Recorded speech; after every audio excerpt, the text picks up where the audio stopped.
February 1855. The small towns and villages of Devon, England, woke up to something straight out of a nightmare. Snow had fallen overnight, blanketing everything in a pristine white coat. But it wasn't the snow that shocked people. No, it was what was left behind in it. Tracks, strange, otherworldly tracks, zigzagging through the snow, like some creature had gone on a very deliberate late-night stroll.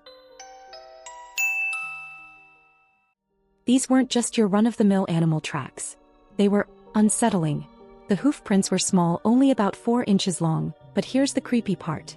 They were in a straight, single-file line. As if whatever made them walked on 2 legs. At least if it was a 4-legged creature, there would be a more sensible explanation for the event. And these hoof prints went everywhere. Over walls, across rooftops, even through haystacks. It was as if this creature had no regard for what normal living things consider an obstacle. The footprints stretched for over 100 miles. Yes, 100 miles. Passing through at least 30 towns and villages. And the people? Well, they were losing it. Some were convinced this was the devil himself out for a midnight jog. Others thought it was a strange animal escaped from a circus. Or maybe a kangaroo. Yeah, kangaroo theories were very popular back then, believe it or not. But let's get into the weird stuff. These tracks didn't just stay on the ground. People swore they saw them scaling rooftops and passing through the tightest of spaces. One farmer claimed the prints even went straight through his haystack without disturbing the hay.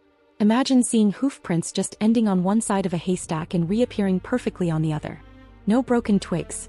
No squashed hay. Just magic. Or, something else. Okay, so here's the thing. No one actually saw what made the prints. But the theories? Let's just say that people back then had overactive imaginations. Some thought it was a demonic goat. Others believed it was a giant bird. And one of the funniest? Robot.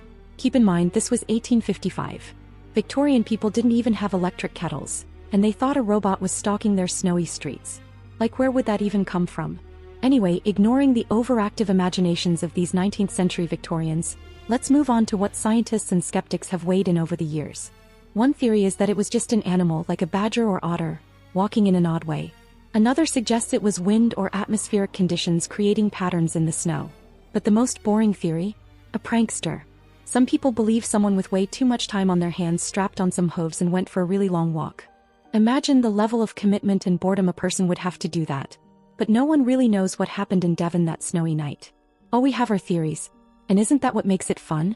Whether it was the devil, a very determined kangaroo, or just the wind having a laugh, the mystery of the devil's footprints has kept people talking for almost 200 years.